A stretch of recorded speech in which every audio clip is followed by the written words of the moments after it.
शांत बसा थोडा वेळ. जेवढा ओंकार म्हटलाय त्याच्या ध्वनी तरंगामध्ये शांत ठेवा मन.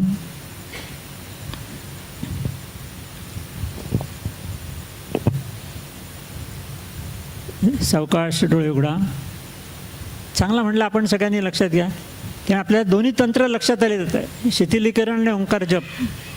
शिथिलीकरण जेव्हाही तुम्हाला दमल्यासारखं वाटेल तेव्हा करायला हरकत नाही, त्याला कुठलंही बंधन नाही आहे. आणि 4-5 मिनिटामध्ये आपण एकदम फ्रेश होऊन जाणार. आणि ओंकारही तसाच आहे. झोपेच्या आधी म्हणा म्हणजे झोप चांगली लागेल हा वादच नाही, पण इतर प्रत्येक गोष्टीत कुठलंही काम करताना आधी ओंकार म्हटले 5 वेळा ओंकार म्हणला ते काम केलं जास्ती चांगलं होईल. बघा मी विद्यार्थ्यांना तर नेहमी सांगतो, अभ्यासाला बसणार आहे ना आधी 11 वेळा ओंकार म्हणा. आपण आता 11 वेळा म्हटला, 3.5 मिनटं लागली फक्त. तर 11 वेळा ओंकार म्हणा आणि अभ्यासाला बसा, एकाग्रता जास्त होईल, समजेल लवकर जास्ती. परीक्षेला जात आहे, आमच्या सगळ्या परीक्षांना तर आम्ही सगळ्यांकडून सामुदायिक म्हणून घेतो. योगाच्या परीक्षा असतात, परीक्षेपूर्वी आम्ही सांगतो 5 मिनटं ओंकार म्हणा सगळ्यांनी, एकदम मन शांत होतं. म्हणजे आपणही अनुभवलं असेल की मनातले विचार कमी होतात. आणि मन शांत असणं हेच मनाच्या आरोग्याचं लक्षण आहे. जेवढे कमीत कमी विचार असेल तेवढं मन जास्त चांगलं. आणि आपल्या मनात विचारांचा गोंधळच असतं. पण असं काय असलं की ओंकाराने लगेच कमी होईल मन, त्याचं शांत होईल, प्रसन्न वाटेल. प्रसन्नता ही काय भानगड आहे हे कळेल आपल्याला. यांनी सुख आणि आनंद म्हणजे प्रसन्नता नाही, लक्षात घ्या. प्रसन्नता ही आंतरिक असते की आतनंच छान वाटतं आपल्याला, बाहेर काही काय असे ना. आपलं सुखदुःख आनंद बाहेरच्या गोष्टीवर अवलंबून असतो, पण प्रसन्नता ही आंतरिक असते. त्यामुळे आंतरिक प्रसन्नता निर्माण होते. ते आपणही त्याचा अवश्य वापर करू शकतो. त्याला कुठलाही बंधन नाही आहे. कोणीही म्हणू शकतं, केव्हाही म्हणू शकतं, फक्त व्यवस्थित म्हणा एवढंच आमचं म्हणणं आहे. बाकी कुठलंही बंधन नाही, शिथिलीकरणालाही नाही, ओंकारालाही नाही आहे. तर या निमित्ताने आपल्याला शिकायला मिळालेलं आहे. तर ठीक आहे, आपण पुढच्या भागाकडे बोलूया. वेळ जरा कमी आहे, जरा पटापट घेऊया आपण, कारण 5च्या आत आपल्याला संपवायचं आहे. तर परत डॉक्टरांकडे सुरुवात करूया. अष्टपती डॉक्टर, आपण मगाशी अनेक प्रश्न सांगितले पेशंटचे, तर ते सोडवण्याकरता काय योजना आहेत आणि त्याच्यामध्ये कितपत यश मिळतं आणि का मिळत नाही, मिळत नसेल तर.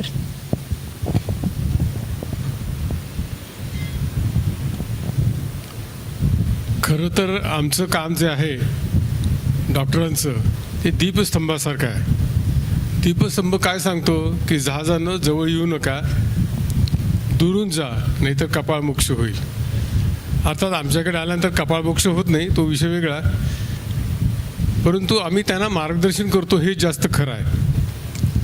खरं सांगायचं तर माझं एक आवडतं मत आहे की प्रॉपर्टी बँक बॅलन्स सांभाळण्यापेक्षा आरोग्य सांभाळणं खरंच खूप सोपं आहे.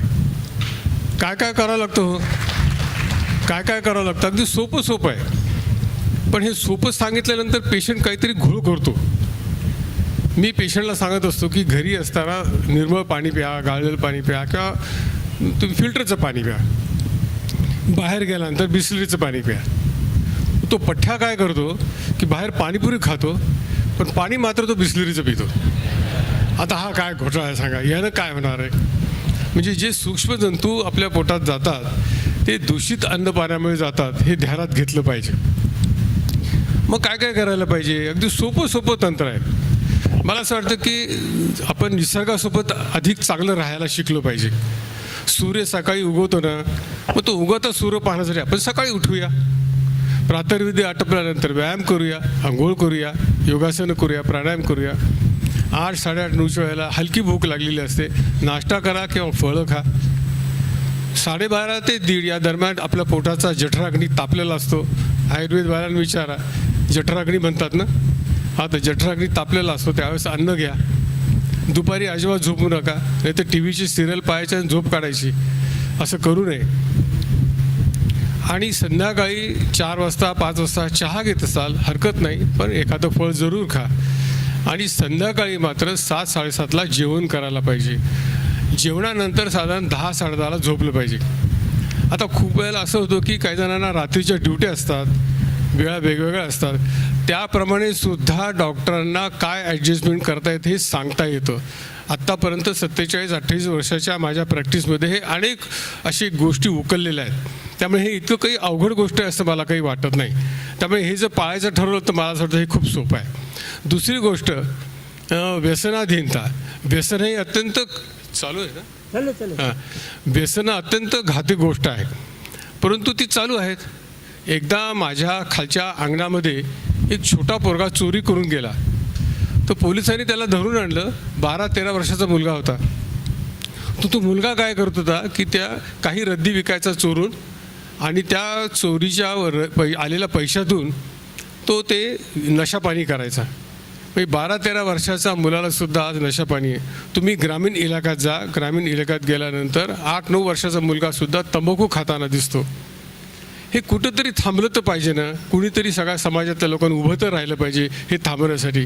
आम्ही कमी पडतो. किती सांगणार आम्ही लोकांना की दारू पिऊ नका, बिड्या पिऊ नका, सिगरेट पिऊ नका, तंबाखू खाऊ नका. माझे एक नातेवाईक आहेत, शेवटपर्यंत त्यांनी तंबाखू सोडली नाही. त्याला मी जेव्हा जेव्हा भेटलो तेव्हा सांगितले की तंबाखू सोडून द्या, तुम्हाला ॲसिडिटी होण्याचं कारण केवळ तंबाखू आहे.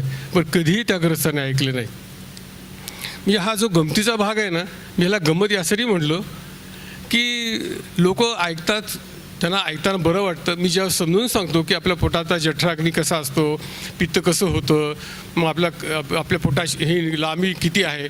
खरं सांगतो तुम्हाला, तोंडापासून खाली गुदद्वारापर्यंत आपली नळी 30 फूट लांब आहे. तोंडात अन्नाचा घास घेतल्यापासून पचनाचं काम परमेश्वर सुरू करून देतो.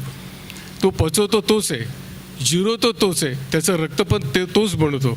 हे सगळं माहीत असताना सुद्धा आपण चुकीच्या गोष्टी जर पोटात टाकत राहिलो तर आपला ते त्रास भोगावा लागणारच आहे. रात्रीचं जागरण केलं त्याचा त्रास होणार आहे.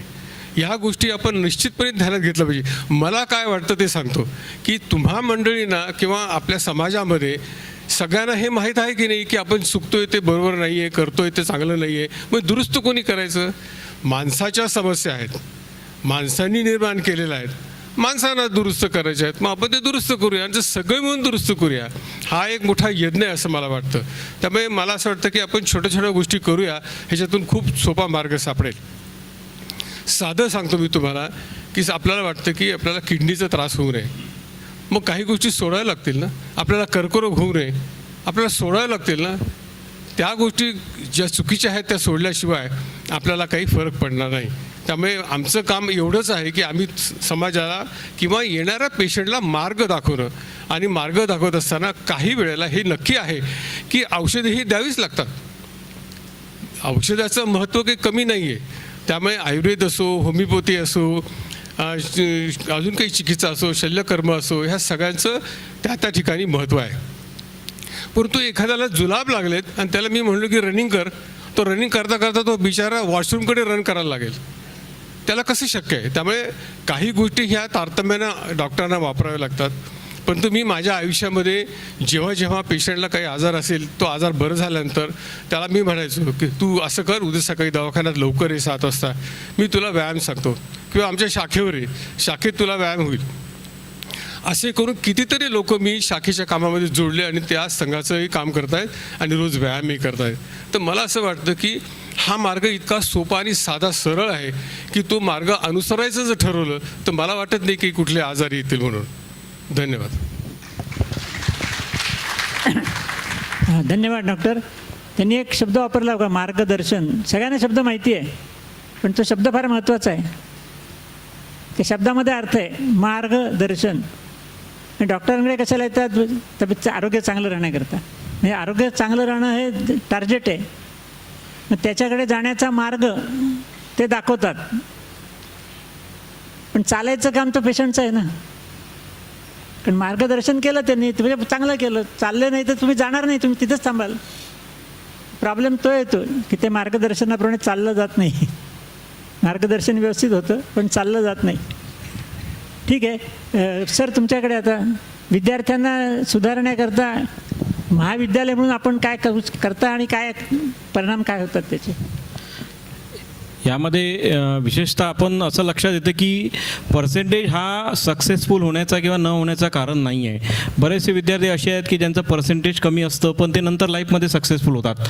फक्त प्रामाणिकपणा हा जर विद्यार्थ्यामध्ये असेल तर तो कोणत्याही परिस्थितीमध्ये टिकून राहील आणि तो पुढे कधी ना कधी सक्सेसफुल होईल. त्याच्यामुळे पॅरेंटसाठी हे सगळ्यात महत्त्वाचं आहे की तो प्रामाणिक आहे, त्याला जेवढे पर्सेंटेज भेटत आहे तो कारण सांगत आहे, जे काही त्याचे प्रॉब्लेम्स असतील, इश्यू असतील महाविद्यालयातले तो सांगत आहेत.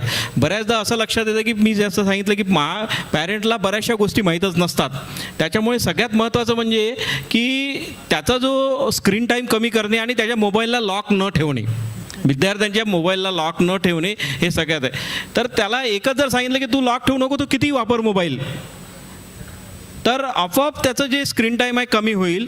आणि दुसरी एक महत्त्वाची गोष्ट म्हणजे सगळ्यात जसं आता भयानक जी वाढत आहे ती आहे म्हणजे पॅरेंट्स आणि मुलांचं पण आहे की विद्यार्थ्यांचा कल हा थोडंसं काही कमी झालं की पेशन्स राहत नाही, हायपर होतात. आणि आता विद्यार्थी पण अक्षरशः आम्हाला कधी कधी म्हणतात की मी आत्महत्या करेल म्हणून.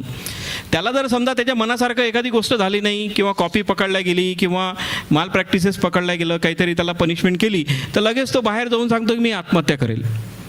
आणि हे तर विद्यार्थ्याचं झालं, पण पॅरेंट्ससुद्धा बऱ्याच वेळा असे म्हणतात की जर त्या विद्यार्थ्याचं जर असं असं झालं नाही तर तो एखाद्या चिठ्ठी लिहेल म्हणून.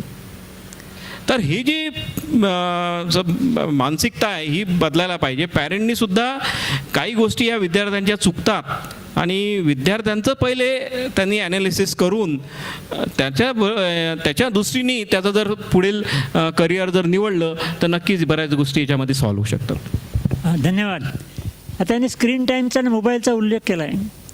हा प्रॉब्लेम सर्वसामान्य सगळ्यांनाच आहे. म्हणजे विद्यार्थी वापरतात ते सगळं त्यांनी सांगितलं. आमचं म्हणणं आहे पालकांना पण प्रॉब्लेम आहे. मग मोबाईलचा वापर कमी करण्याकरता योगात काय मार्ग आहेत? आम्ही एक योग निद्रा बनवली त्याच्याकडे.